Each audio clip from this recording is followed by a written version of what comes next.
¿Sale la promo? ¿No sale? ¿Retrocedemos?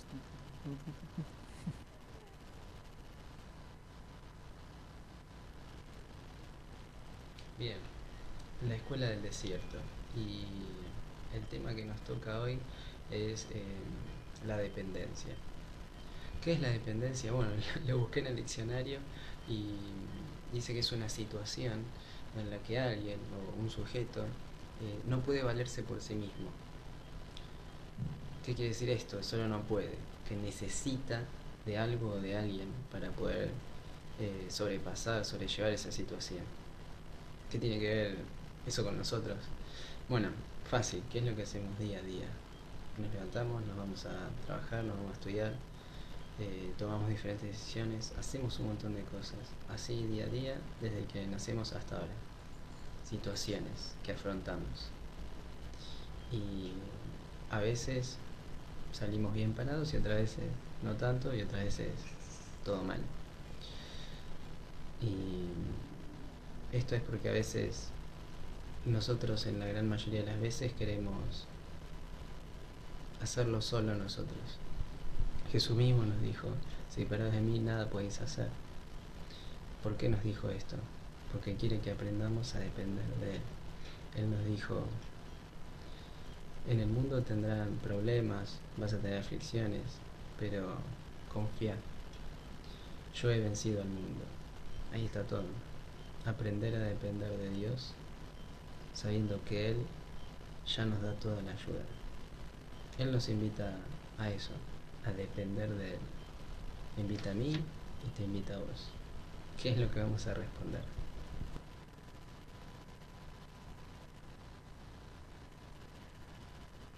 Muy buenas noches, ¿cómo estamos?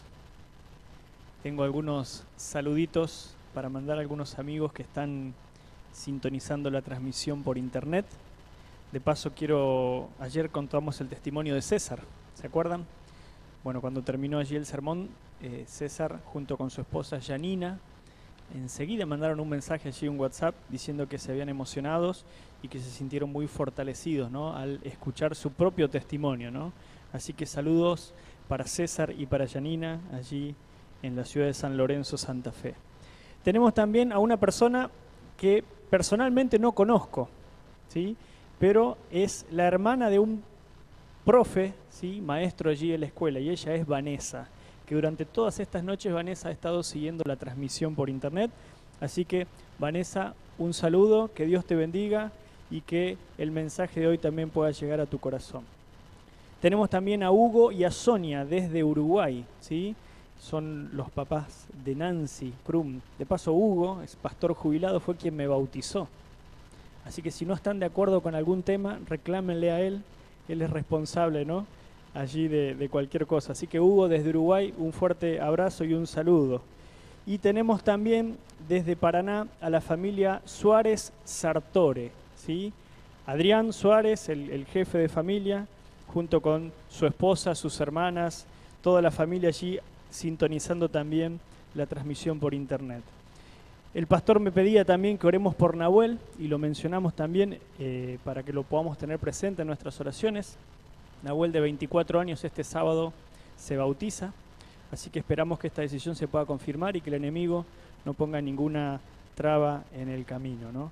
Y tenemos, no sé si está preparado el video de Paloma. ¿Está preparado? Sí. Anoche nosotros saludamos a Paloma y la madre allí agarró el celular sabiendo de que se le iba a enviar el saludo y la grabó. Así que vamos a ver la reacción de Paloma cuando recibió el saludo allí por internet.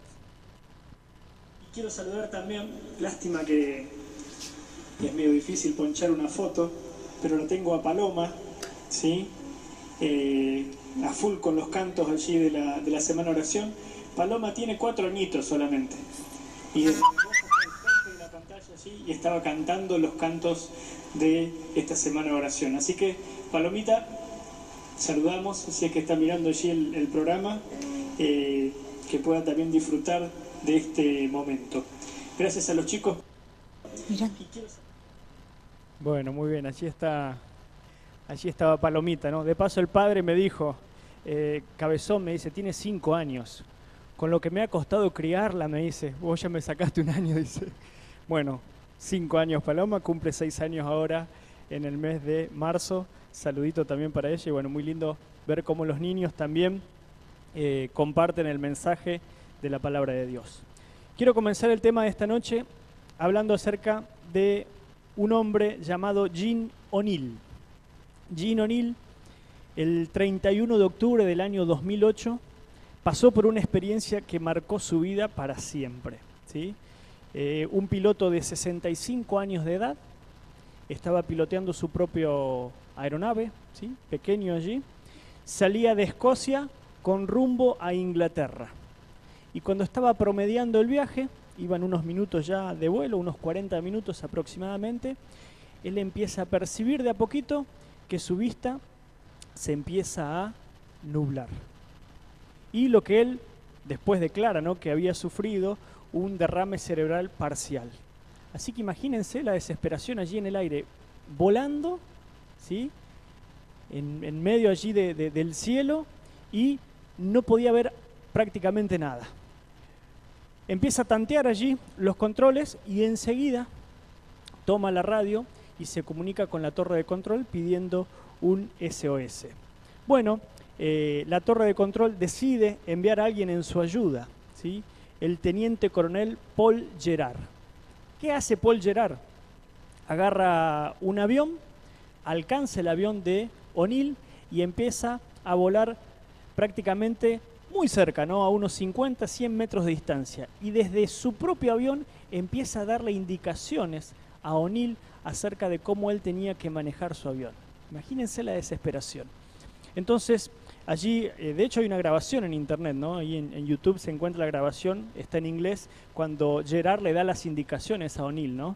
Y entonces le pregunta, ¿usted puede ver algo? No, yo no puedo ver absolutamente nada. Bueno, gira un poquito hacia la izquierda, muy bien, lo está haciendo muy bien, no se preocupe, gira a la derecha, y se muestra todas las indicaciones que le va dando hasta que finalmente, después de varios intentos fallidos, O'Neill, dependiendo pura y exclusivamente de Gerard, logra aterrizar el avión.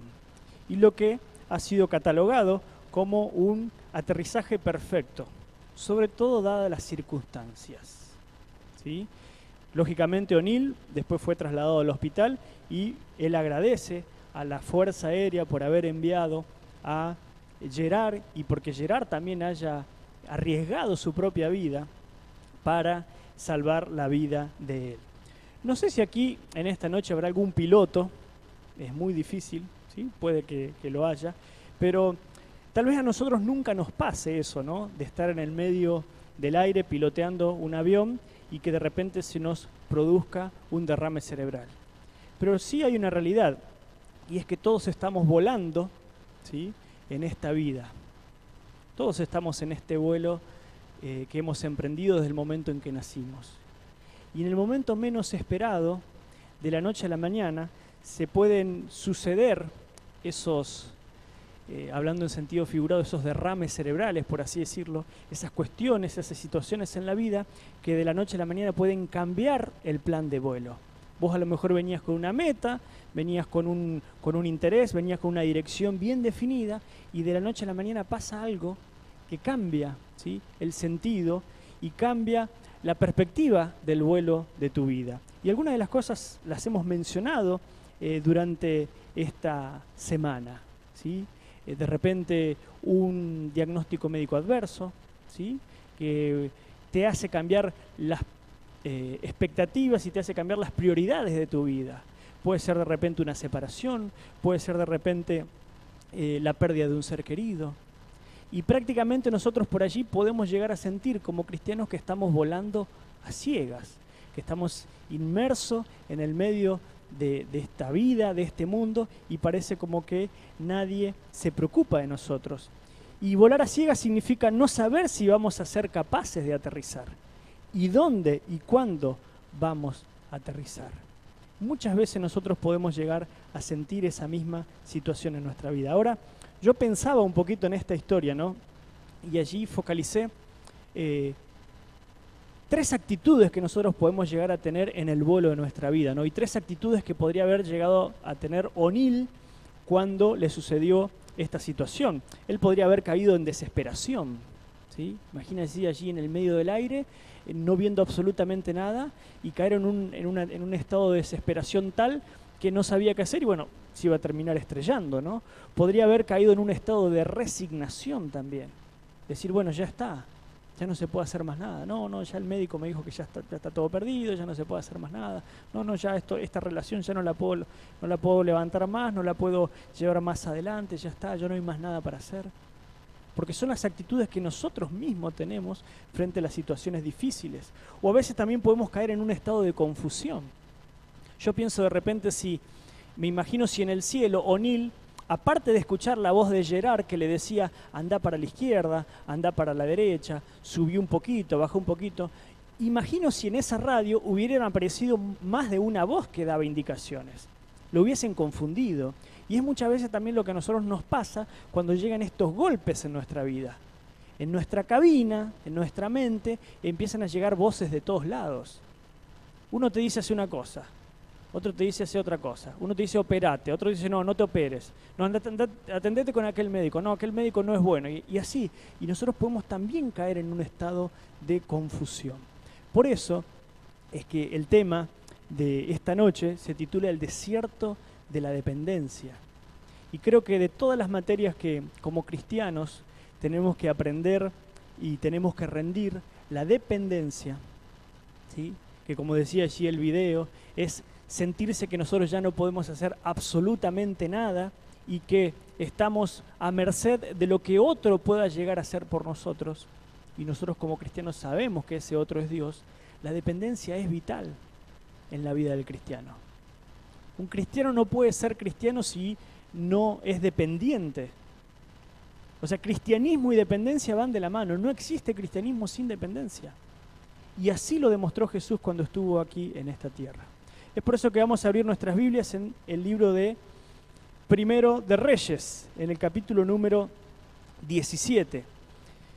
Hay muchas historias en la Biblia que nos declaran o nos animan a ser dependientes de Dios. Pero esta historia en particular a mí me gusta mucho porque muestra la historia de un hombre y también aparece una mujer en escena de la cual ni siquiera le conocemos el nombre, ¿sí? Allí tenemos en el capítulo 17, a partir del versículo 1, empieza, por así decirlo, el ministerio de Elías como profeta, ¿sí? ¿Qué hace Elías como profeta? Se presenta delante de Acab. ¿Quién era Acab? Rey de Israel. Pero la palabra de Dios, en el capítulo anterior, en el capítulo 16, desde el versículo 29 en adelante, nos dice que Acab era rey de Israel, pero había hecho lo malo ante los ojos de Jehová más que todos los que reinaron antes que él. Es decir, que Acab era el más malo de todos los malos, el abanderado de los malos. Y en ese contexto Dios lo llama a Elías y le dice, presentate ante Acab y decile que por causa de sus pecados no va a llover en la tierra. Y no fue que pasó una semana o 2 semanas de sequía. Fueron aproximadamente, o para ser exactos, 3 años y medio de sequía. Ahora, en medio de ese contexto, Acab y Jezabel, su esposa, tenían el poder de matarlo a Elías. Entonces Elías allí tiene que huir. Y en el capítulo 17, en el versículo 6, aquí está, ¿no?, la frase que venimos mencionando durante toda la semana, ¿no? El delivery celestial. El delivery celestial. Dice, los cuervos le traían pan y carne por la mañana y pan y carne por la tarde y bebía del arroyo. Allí Elías comienza a aprender lo que es la dependencia de Dios. Estando junto al arroyo de Kerit, aislado de la sociedad, prácticamente sin tener la oportunidad de conseguir sus propios recursos. Es maravilloso esto. Dios enviaba a la mañana y a la tarde los alimentos para que este hombre de Dios pudiera ser sostenido. Pero lógicamente pasaron los días, dice la palabra de Dios, y el arroyo de Kerit se secó. Entonces, allí vamos a meternos de lleno en la historia más importante de esta noche, que empieza en el versículo número 8. Vino a él palabra de Jehová, diciendo: levántate, vete a Sarepta de Sidón y mora allí, y aquí yo he dado orden allí a una mujer viuda que te sustente. Este versículo a mí me genera muchas contradicciones, y voy a explicar por qué. Dios se maneja de maneras que nosotros a veces no nos imaginamos. Y a veces pide cosas que nosotros decimos: ¿por qué, Señor, me estás pidiendo esto? Dios lo llama a Elías allí en el arroyo de Querit y le dice que se levante y que camine hasta Sarepta, y más o menos la distancia que existía entre el arroyo de Querit y Sarepta eran aproximadamente unos 120 kilómetros, y él tenía que caminar allí por el desierto. Ya eso era bastante ilógico, pero lo más ilógico de esta historia, lo más extraño de esta historia, es que una mujer viuda le iba a dar de comer. Y una viuda, en la Biblia, era sinónimo de pobreza. En otras palabras, Dios le está diciendo a Elías: Elías, camina 120 kilómetros por el desierto y allí vas a llegar a un lugar, un pueblo allí, una aldea chiquitita, en Sarepta, y vas a encontrar una mujer que ni siquiera sabemos el nombre porque no aparece el nombre en la palabra de Dios, pero esta mujer que es pobre, que es indigente, que no tiene recursos, te va a dar de comer. Y mis queridos hermanos, jóvenes, nosotros no podemos cuestionar las formas como Dios se maneja, porque nunca lo vamos a entender. Porque en la Biblia nosotros vamos a encontrar que hay más cosas ilógicas que cosas lógicas. Cuando Dios le dice a Moisés que cruce el Mar Rojo, que se para allí y dice: extendé tu mano y el Mar Rojo se va a abrir. Era totalmente ilógico. ¿A quién se le hubiese ocurrido eso? A Dios. Y Moisés allí se para delante del Mar Rojo, extiende su mano y el pueblo se le quejaba: ¿acaso no había sepulcros en Egipto que nos trajiste para morir acá? Y Moisés extiende la mano y el mar se abre. Cuando Dios lo manda a Josué a tomar Jericó, una estrategia de guerra pésima, pésima. ¿A quién se le ocurre que tocando un par de trompetitas los muros van a caer? Y no eran pared de 15 o de 30, ¿no? Los que trabajaron en construcción o trabajan saben de lo que estoy hablando, ¿no? No eran pared de 15 o de 30, eran tremendos muros. Carros circulaban por encima de los muros de Jericó. Pero Dios le dice a Josué: andá y tomá la ciudad porque es tuya. Y 7 días ahí. Yo me los imagino a los habitantes de Jericó, ¿no? Mirándolo y dicen: estos locos acá, ¿qué hacen dando vuelta acá? Están re locos, ¿no? O Gedeón de repente, que venció el ejército enemigo tan solo con 300 hombres. Gedeón dice: bueno, vamos, Señor. El Señor dice: no, son muchos, menos. Bueno, Gedeón saca. Ahora sí, Señor, vamos. No, son muchos, menos. Hasta que quedaron 300. Entonces, cuando nosotros vamos a la Biblia, vemos que Dios se maneja de manera ilógica. Ahora, si en la antigüedad Dios se manejó así de esa manera, si Dios le dijo a Elías: andá y que la viuda te va a dar de comer, ¿cómo voy yo a suponer que hoy, en el presente, 2016, Dios se va a manejar diferente? Muchas veces Dios nos pide cosas ilógicas, pero dentro de esas cosas ilógicas, allí en el desierto, nosotros aprendemos a depender de Dios. Porque si Dios no fuera en contra de la lógica, así cualquiera tiene fe. Cualquiera tiene fe cuando tiene un ejército tremendo atrás suyo. Cualquiera tiene fe cuando Moisés dice: vamos a cruzar el Mar Rojo, y aparece un tremendo crucero. Así cualquiera tiene fe. Pero Dios tiene que ir en contra de la lógica para que nosotros aprendamos a ser dependientes de Él. Por eso, si no estás entendiendo cómo Dios te está tratando, o hay alguna situación puntual en la vida que no comprendes, quédate tranquilo, porque estás en la escuela del desierto. Porque Dios te está tratando como ha tratado a sus hijos a lo largo de toda la historia. Porque sus caminos son más altos que nuestros caminos, y sus pensamientos son más altos que nuestros pensamientos. Dice allí el versículo 10 que Elías se levanta y va a Sarepta. Y cuando llegó a la puerta de la ciudad, no sabemos cuánto demoró, evidentemente algunos días, identifica a la viuda. Así que él llegaba cansado, ¿sí?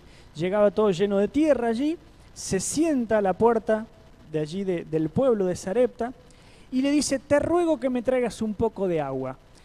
Era un perfecto extraño, ¿sí?, Elías para la viuda.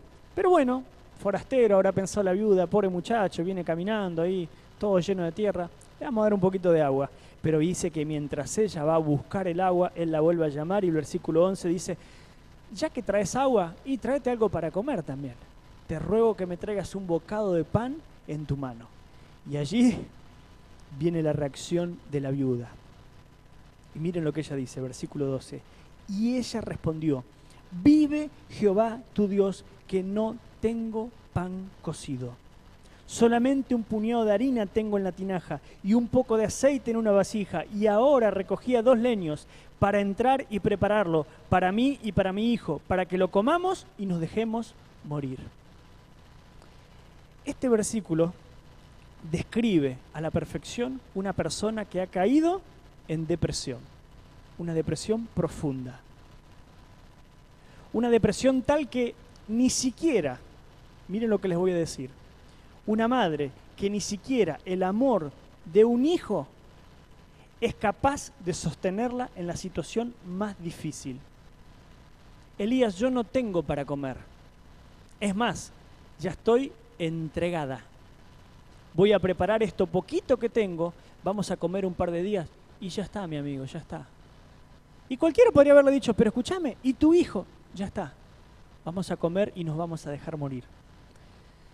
¿Saben lo que yo entiendo a partir de este texto? Que la familia es muy importante, pero solo la familia no alcanza. Hay vacíos en el corazón que solamente los puede llenar Dios. Y si no, explíquenme cómo una persona se suicida cuando tiene una familia maravillosa. Y conocemos un montón de casos, ¿sí? Cómo una persona decide quitarse la vida pese a que tiene una buena posición económica. Mirá, ¿cómo puede ser que se haya matado? Mirá la esposa, mirá los hijos que tenía. No entiendo, se quitó la vida. Hay vacíos en el corazón que solamente Dios los puede llenar. La familia es importante, por supuesto. Alabado sea el nombre de Dios que tenemos familiares, hermanos, padres, tíos, primos cercanos. Pero ellos solos no son capaces de llenar los vacíos de nuestro corazón. Ellos nos ayudan, ellos nos alientan, nos motivan, pero tienen un tope. Y esta viuda había llegado a ese tope. Ahora, es interesante también como ella le dice a Elías, vive Jehová tu Dios. Es tu Dios, Elías, no es el mío. Mirá cómo estoy viviendo yo. Este no es mi Dios, porque si fuera mi Dios, yo no hubiese caído en esta condición. Ahora el versículo 13, yo me imagino a Elías, ¿no?, escuchándola allí con toda la paz y con toda la tranquilidad del mundo. La escucha, deja que ella haga su catarsis, deja que ella haga su descargo y la agarra a la viuda y le dice, no tengas temor, tranquila, anda como dijiste, pero haceme primero a mí. Una torta cocida, le dice, y te vas a dar cuenta cómo la harina de la tinaja no va a escasear, ni el aceite de la vasija va a disminuir. Y allí estaba la viuda, en la decisión más importante de su vida. En mi casa, cuando éramos chicos, nosotros solíamos hacer pan, ¿sí? Y hacíamos pan, teníamos un horno allí en el patio de mi casa, y mi viejo salía a vender, ¿sí? Pero toda la familia trabajaba en la elaboración del pan. Ahora, si ustedes me preguntan hoy cómo hacer un pan, no tengo idea, ¿no? Pero participé en mucha elaboración de pan. Pero sí sé que lleva un proceso, sí sé que lleva un tiempo, ¿sí? Agarro la harina, ¿sí? Hacemos el circulito en la mesa, ¿no? Y allí mezclamos los ingredientes y empezamos a amasar y agregamos la levadura y hay que dejar descansar la masa, ¿sí? Y hay que dejar que la masa leude y hay que esperar un tiempo. Ahora, imagínate la mentalidad de la viuda en ese momento. Le carcomía la mente. ¿Qué hago? ¿Qué hago? ¿Qué hago? ¿Qué hago? ¿Le doy a Elías o no? Y mientras ella amasaba, decía, no le voy a dar nada, porque si yo le doy a él, me quedo sin yo. Pero por otro lado decía, ¿y si viene de parte de Dios? ¿Y si es de Dios? Y en esas horas que ella tardó en ofrecerle ese pan a Elías, tuvo la oportunidad de arrepentirse. Pero dice la palabra de Dios en el versículo 15, entonces ella fue e hizo como le dijo Elías. Y aquí está el cumplimiento de la promesa. Y comió él y ella y su casa muchos días.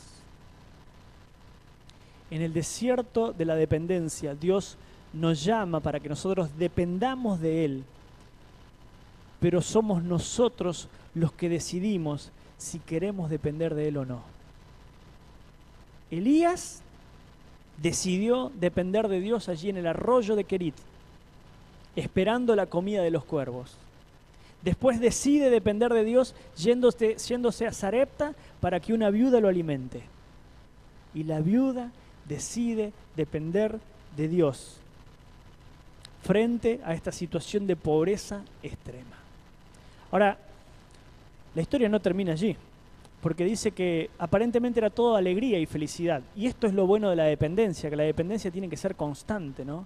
La dependencia no puede ser una dependencia, bueno, yo dependo hoy de Dios porque estoy en crisis, pero mañana vino otra crisis y ya me olvido de Dios. Dice que pasaron algunos días y su hijo enfermó, y enfermó tan gravemente que finalmente murió. Entonces dice el versículo 18 del capítulo 17, y ella dijo a Elías, miren esta pregunta, ¿qué tengo yo contigo, varón de Dios? ¿Qué problema tengo yo contigo? ¿O vos tenés algún problema conmigo, en otras palabras? ¿Has venido a mí para traer a memoria mis iniquidades y para hacer morir a mi hijo? ¿Pero cómo? ¿Hace unos minutos no le había salvado la vida para que no muriera de hambre? ¿Y ahora ella le echaba la culpa a Elías de que su hijo había muerto? Y ¿saben una cosa? Elías tampoco entendía nada.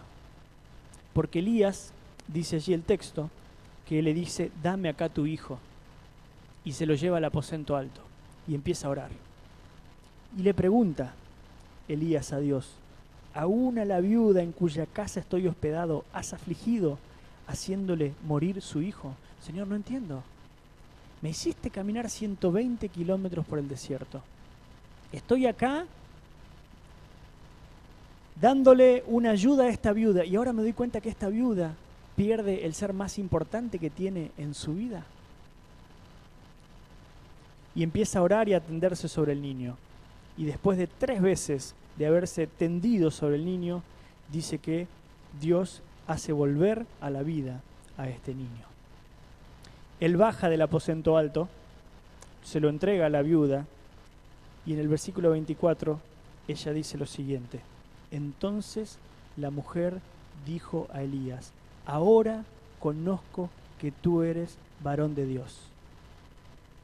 ¿Cuántos milagros necesitamos en nuestra vida para que creamos en la palabra de Dios? ¿Cuántos milagros? ¿Cuántas manifestaciones de su poder necesitamos para que tengamos presente de que Dios no nos olvida? Ahora conozco que tú eres varón de Dios, y antes no, y que la palabra de Jehová es verdad en tu boca. Tanto Elías como la viuda, en ese desierto de la dependencia, aprendieron a confiar en Dios. En medio de la necesidad, en medio del apuro, en medio de la escasez, ellos aprendieron a confiar en Dios. Quiero contarte en esta noche una historia que es parte de un propio desierto, ¿sí? Y ya lo conté aquí en la iglesia de Palermo, el año pasado cuando yo estuve aquí predicando, ¿no? En el mes de julio. Pero en estos golpes que nos da la vida, cuando nosotros venimos con un rumbo, ¿no? Como decíamos en la historia del principio, cuando venimos volando con un rumbo definido, una llamada telefónica puede cambiar tu vida de la noche a la mañana. Fue en el año 2010, en el mes de marzo, el 7 de marzo, para ser específico. Ese domingo yo me había ido a dormir, ¿sí? Tengo una costumbre, y esa costumbre es poner el teléfono en silencio. Siempre suena alguna notificación o alguna cosa que por ahí a uno lo despierta, entonces puse el teléfono en silencio. Cuando el lunes me levanto para dirigirme al trabajo, yo estaba en el colegio de Capitán Bermúdez trabajando como capellán, tenía un montón de llamadas perdidas y un montón de mensajes de textos, y cuando es así uno se empieza a preocupar. No alcanzo ni siquiera a leer un mensaje que enseguida entra otra llamada telefónica de Raquel, mi hermana mayor. Y prácticamente sin mucho preámbulo, ¿no? sin mucha explicación, me dice: Fernando, venite urgente para San Francisco porque tu hermana Cristina tuvo un accidente y falleció. Tremendo. Yo en muchas oportunidades había ayudado a personas en situaciones de duelo. Había utilizado muchos versículos. Había sido un pastor para esas personas. Pero en ese momento yo necesitaba de un pastor. Y en medio de la desorientación que produce una noticia tal, yo me senté allí, y lo recuerdo como si fuera hoy mismo. Me senté allí en la sala y empezaron a venir a mi mente muchos versículos de la palabra de Dios. Entre esos versículos se vino el Salmo 46. Dios es nuestro amparo y fortaleza, nuestro pronto auxilio en las tribulaciones. Mi hermana Cristina, mayor que yo, es la segunda ella, durante mucho tiempo rechazó el mensaje de la palabra de Dios. No quiso aceptar el mensaje de Dios. Mi padre en muchas oportunidades trató de persuadirla a ella para que estudie la Biblia, para que vaya a la iglesia, pero ella nunca quiso aceptar. A los 19 años quedó embarazada y concibió a Mauro, mi sobrino, que lo saludé en la semana también a él, que actualmente él vive con mi mamá allí en San Francisco. Y siempre era la pelea, ¿no? Porque mi viejo quería llevarlo a Mauro a la iglesia y ella no quería, y empezaban las discusiones. Pero en medio de este mundo lleno de caos y lleno de problemas, ella empezó a sufrir violencia de género. Y su pareja en ese momento, no el papá de Mauro, ella estaba separada ya del papá de Mauro, su pareja en ese momento la violentó muchas veces, hizo muchos hechos de violencia, no solamente contra ella, sino contra sus bienes materiales. En una oportunidad, él prendió fuego un auto que era propiedad de mi hermana, en una de las tantas peleas que ellos tenían. Él se enojó, fue a la estación de servicio, compró unos cuantos litros de combustible, roció el auto que ella tenía y lo prendió fuego. Y así situaciones como esas se repetían constantemente en mi casa. La verdad que fueron situaciones y momentos muy difíciles. En un momento determinado, ella decide terminar con esta relación después de un hecho de violencia muy grande. Y ese hecho de violencia grande que sucedió hicieron que ella se tomara unos días de vacaciones en Córdoba. Fue a trabajar un día en la farmacia donde trabajaba y llegó con un ojo morado, y allí el dueño de la farmacia le dijo: mirá, vos te tenés que relajar, así que andate a Córdoba, ¿sí? unos días y tranquilízate, relajate, pensá lo que vas a hacer con tu vida. En ese viaje a Córdoba ella viajó con una amiga, y la tía de esta amiga la llevó a la iglesia, una iglesia evangélica. Bastante extraño para mi hermana, que era bastante reacia a las cosas espirituales. Desde ese viaje, según después me cuenta mi padre, mi hermana vino totalmente cambiada, vino totalmente diferente. Empezó a confiar en Dios, empezó a orar, empezó a tener una confianza y una dependencia en Dios que antes no tenía. Mi papá le daba consejos a ella y le decía: hija, tenés que terminar con esta relación porque esta relación te va a destruir. Y ella le decía después de este viaje: papá, yo tengo un Dios grande que me cuida, que me protege. Un domingo, ese domingo, ella había viajado desde San Francisco hacia la ciudad de Santa Fe, y Cuando volvía de ese viaje, había ido con una amiga, con su hijo y con el hijo de la amiga, las 4 personas allí en el auto. Ella volvía a la ciudad de San Francisco. La pareja de ella empezó a mandarle mensajes de texto intimidatorios. ¿Dónde estás? ¿Por qué te fuiste? No me avisas dónde estás, te voy a reventar, y esto y aquello otro.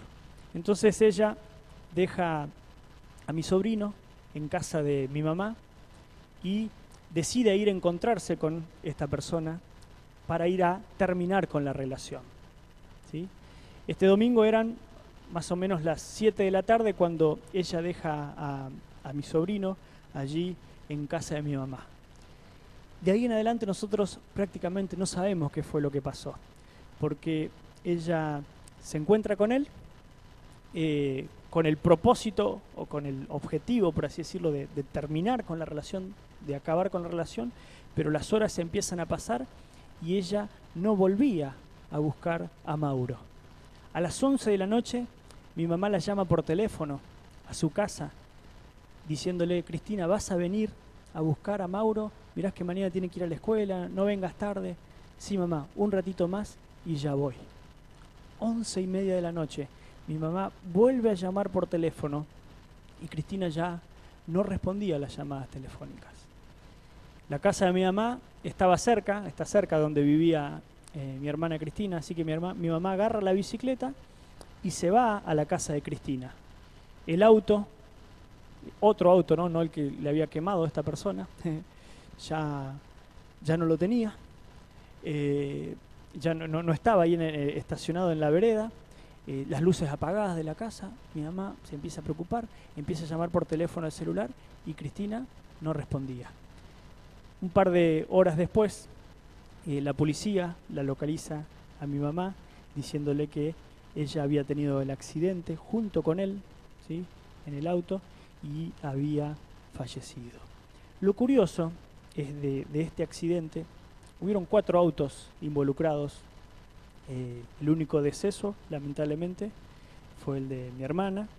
Él venía manejando, la pareja de ella venía manejando el auto, y todos los testigos, ¿sí?, de ese accidente, como les digo, había 4 autos involucrados, todos los testigos declaran que él voluntariamente cruzó el auto en la ruta para que se produjera allí el accidente. Uno de los autos, las vueltas de la vida, el auto que venía inmediatamente atrás del auto de mi hermana, era de una compañera mía, ¿sí?, que había terminado el secundario conmigo.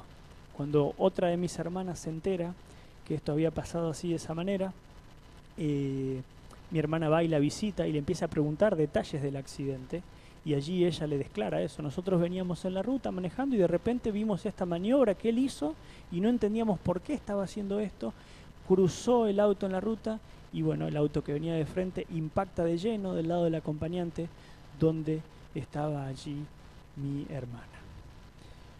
Yo no sabía que ella en ese último mes había decidido buscar al Señor y había empezado a tomar decisiones a partir de lo que dice Dios en su palabra. Así que mientras yo iba de viaje de Capitán Bermúdez a San Francisco para estar presente allí en el funeral, yo decía en mi corazón: bueno, mi hermana Cristina se perdió, decía yo, ¿no? Yo puedo tener mucho amor por mi familia, pero uno también no puede mentirse a sí mismo, ¿no? Yo decía: ella se perdió porque tantos años insistiendo que busca al Señor y no lo buscó. Entonces yo decía: se perdió. Cuando yo llegué allí a la sala velatoria, ahí mi padre me cuenta toda esta situación que yo desconocía, cómo ella en ese último mes había cambiado su actitud y había empezado a buscar al Señor. Ese sábado previo al accidente, el accidente fue un día domingo, ese sábado previo al accidente, mi papá la había invitado a la iglesia a ella, allí a la iglesia adventista de San Francisco. Y ella le dijo que iba a ir, iba a arreglar allí en el trabajo y que iba a ir. Pasó ese sábado y ella no fue a la iglesia. Y después mi papá le preguntó: hey, ¿por qué no viniste a la iglesia? Te estuve esperando. Y Ella le dijo, papá, no te preocupes, yo este sábado no fui a la iglesia, pero el próximo sábado yo voy a ir. Y ese sábado nunca llegó. Ese sábado nunca llegó. Nunca llegó aquí en la tierra. Nunca llegó aquí en la tierra. Porque la esperanza está intacta. Y la esperanza es que en medio del sufrimiento que estaba teniendo mi hermana, porque ella con 30 años, era la edad que ella tenía cuando falleció, con 30 años había llegado a decir que estaba cansada de vivir por toda la situación traumática que estaba viviendo. Dios le dio una última oportunidad.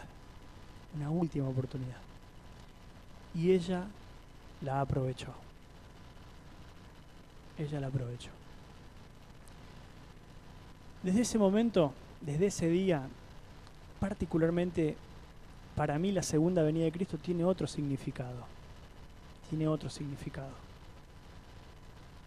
Cuando yo estaba oficiando allí en la sala velatoria, había mucha gente. Mi hermana era muy emprendedora, muy amigable, muy enérgica, ¿sí? Siempre tenía muchos amigos y lógicamente había mucha gente allí esa tarde. Y yo hablé de esta esperanza. Pese a que lógicamente había un ambiente de dolor, hablé de la esperanza. Cuando termina esa tarde, una señora amiga de mi mamá se acerca a ella y le dice, yo no sabía que vos tenías un hijo que era pastor. Y la verdad que cuando él hablaba allí, cuando él estaba hablando, parecía como que su rostro estaba iluminado. Estas cosas son las que yo les dije en el primer día, las que que marcan la vida de uno y que son muy personales. En ese momento, lógicamente, nosotros estábamos quebrados, estábamos muy tristes, pero en el fondo la esperanza seguía intacta. Por eso tenemos que aprender a depender de Dios en todo momento de nuestra vida, no importa lo que nos pase. Porque ¿saben una cosa? El diablo te puede quitar absolutamente todo en la vida. Te puede quitar el trabajo, te puede quitar tu dinero, te puede quitar hasta el ser que más amás. Pero lo que él nunca te va a arrebatar, nunca va a poder arrebatar, es la esperanza que anida en tu corazón. Eso no lo puedes sacar. No lo puedes sacar. Y esa esperanza se fortalece en el desierto de la dependencia. Esa esperanza se fortalece en el desierto de la dependencia. Tenemos unas fotos que yo les dije ayer a los muchachos que quería mostrarles yo para que ustedes sepan de quién hablaba, ¿no? Allí estoy con mi hermana Cristina, esto es en Santa Fe, allí al lado del puente colgante, los que conocen la ciudad de Santa Fe. Eso fue como en el año 2005, 2006 por ahí. Y la última foto, o la siguiente foto, es la última foto familiar, ¿sí? que sacamos. Allí está de derecha a izquierda, bueno, mi hermana Raquel, que es la mayor, que fue la que a mí me llamó por teléfono esa mañana. Mi mamá, Nélida, Roxana, ¿sí? Mamá de Jazmín actualmente. Jazmín en esa época estaba muy lejos todavía. Esto fue en el momento de mi graduación allí en la universidad. Cristina con Mauro. Mauro tenía 11 años, ¿sí? Ahora ya es un adolescente, ya tiene 17 años, ¿sí? Ha crecido. Y bueno, y mi papá allí está también al final de la fotografía. Yo siempre digo, ¿no? Esta es la última imagen juntos, pero tengo la esperanza, ¿sí? Que esta misma imagen se repita en el reino de los cielos, se replica en el reino de los cielos, ¿sí? Y le predico en esta noche a cada uno de ustedes, pero le predico en especial manera a mi mamá, ¿sí? Si es que me estás escuchando, vieja, que hace 30 años, ¿sí? No, más de 30, 34 años que se ha alejado de la fe adventista. Vieja, es tiempo de volver, ¿sí? Porque el Señor Jesús viene, ella tiene su fe, cree en Dios y yo sé que va a estar en el reino de los cielos si empieza a tomar esas decisiones, ¿sí? Y a mis hermanas también, Roxana y Raquel, también quiero hablarles a ellas en esta noche y decirles que también quiero verlas a ustedes en el reino de los cielos. Así que quiero que tomen la decisión de seguir a Jesús. Y por supuesto a Mauro, ¿sí? Que sin duda la motivación no solamente de encontrarse con Cristo, sino que de encontrarse nuevamente con su mamá, que le fue arrebatada, ¿sí? Sin querer le fue arrebatada, y con mucha lucha ha salido adelante, ¿sí? Y quiero destacar también la labor de mi mamá, ¿sí? Que ha sido increíble, volver a criar después de grande, ¿sí? Ella se hizo cargo de Mauro y bueno, lo está criando como puede, pero lo está criando. Así que mi vieja, la verdad que en ese sentido, yo sé que todos decimos que tenemos la mejor madre del mundo, ¿no? Pero bueno, yo creo que a mí me tocó, dentro de esas mejores me tocó una. Comparto siempre esto, chicos, porque sé que este testimonio es de crecimiento. Y si la vida de Cristina sirve para que nosotros nos pongamos las pilas y podamos depender más de Dios, bienvenido sea. Y cada vez que lo cuento, más me lleno de satisfacción y más tengo el deseo de depender cada día más de Dios. Para que vayamos a ese desierto y que vengan las pruebas y que vengan las dificultades, pero que vengan siempre y cuando nos agarren tomados de la mano de Dios. Esa es la consigna, esa es la tarea, esa es la misión. Por eso yo quisiera que en esta noche oremos, ¿sí? Y que le podamos decir al Señor: Señor, si no estuve dependiendo tanto de ti, de acá en más yo quiero depender más de vos. Quiero depender más de vos en cualquier situación que me toque vivir en la vida. Abrazá al que tenés al lado, ¿sí? O agarrarle la mano. Nos hace bien el contacto, el contacto físico. Y con este abrazo, todos juntos vamos a orar. Querido Padre que estás en los cielos, quiero darte gracias por la vida de Elías, por la vida de la viuda y por la vida de tantos hombres, Señor, que aprendieron a confiar en ti. ¿Cuánto nos falta, Señor? ¿Cuánto nos falta? ¿Cuántos kilómetros caminados por el desierto necesitamos, Señor, como los tuvo Elías, para aprender a confiar en ti? Pero, Señor, te pedimos por favor que nos reclutes en tu escuela, que podamos ser alumnos fieles y que podamos aprender a depender de ti en cualquier situación de nuestra vida, porque te necesitamos, Señor, y porque por sobre todas las cosas queremos encontrarnos contigo, y será solo a través de la dependencia que vamos a poder lograr alcanzar la victoria. Bendice a los que estamos aquí presentes en esta noche y bendice también a todas aquellas personas que nos están escuchando por internet. Que tu paz y tu amor siempre reposen en nuestro corazón. Te lo pedimos en el nombre de Jesús. Amén.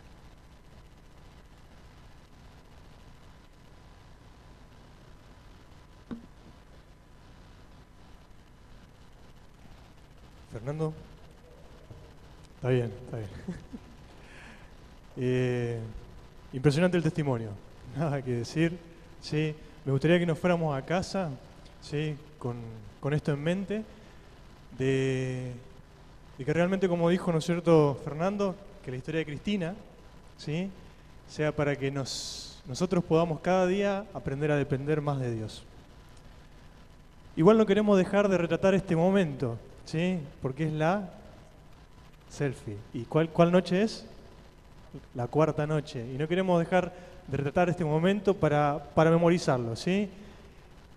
El día del desierto de la dependencia. De la dependencia. Aprendamos cada día a vivir más dependiente de Cristo. Y vamos a hacer una selfie. Y tampoco te vamos a dejar ir sin que antes nos vendan, ¿no es cierto?, el día de mañana.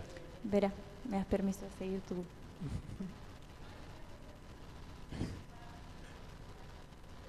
Para no perder la tradición. Muy bien. Ahora, me gustó la dinámica que hizo Fernando de abrazarnos. Eso está bueno, ¿no? Está buena, está buena. Así que todos abrazaditos para que salga más amuchada la foto. ¿Sí? A ver si... A ver, ahí me gustó más, ¿no? Muy bien. Entonces, 2, 3. Ahí va. Va otra por si acaso. Y una tercera porque me parece que la primera salió movida. Hermosos. Fernando. Muchas gracias, El Fernando. micrófono es tuyo para que mañana la venta del día de mañana. Bueno, mañana tenemos el desierto de la tentación. El desierto de la tentación. Y vamos a analizar las 3 tentaciones por las cuales tuvo que pasar nuestro Señor Jesús, que tienen mucho que ver con la misma filosofía, ¿no?, que el diablo utiliza para apartarnos de su amor en la actualidad. Así que no se pierdan el tema de mañana, la escuela, el desierto de la tentación. Me falta tomar agua, me parece. Voy a tomar agua. Muy bien, entonces todos oficialmente invitados mañana al programa de El Desierto de la Tentación. Muy bien. Y vamos a dejar una tareita para la casa. ¿Sí? A ver, ¿qué tareita? Tarea para la casa: compartir las predicaciones esta semana. Es fácil. Te metes a YouTube, copias el link, ¿sí?, y lo mandás por WhatsApp. WhatsApp, Facebook, la red social que te guste. ¿Sí? ¿Estamos comprometidos? Yo ya cumplí con mi pañuelo este día, así que conquistadores a cumplir. El director se puso el pañuelo durante el día, así que los conquistadores a cumplir. Y tarea para los que vienen durante la semana: compartir los videitos. ¿Sí? Yo sé que todos tienen acá Facebook, todos tienen, por muy que tengan 99 años, tienen Facebook, yo lo sé. ¿Podemos sumar Así una que, tarea más? Sí, Invitar a alguien. invitar a alguien, está ¿Sí? bueno, me gustó. Lo compartimos por las redes y lo compartimos en directo, persona a persona. ¿Sí? ¿Listo? Muy bien, tengan una linda noche y que Dios los bendiga.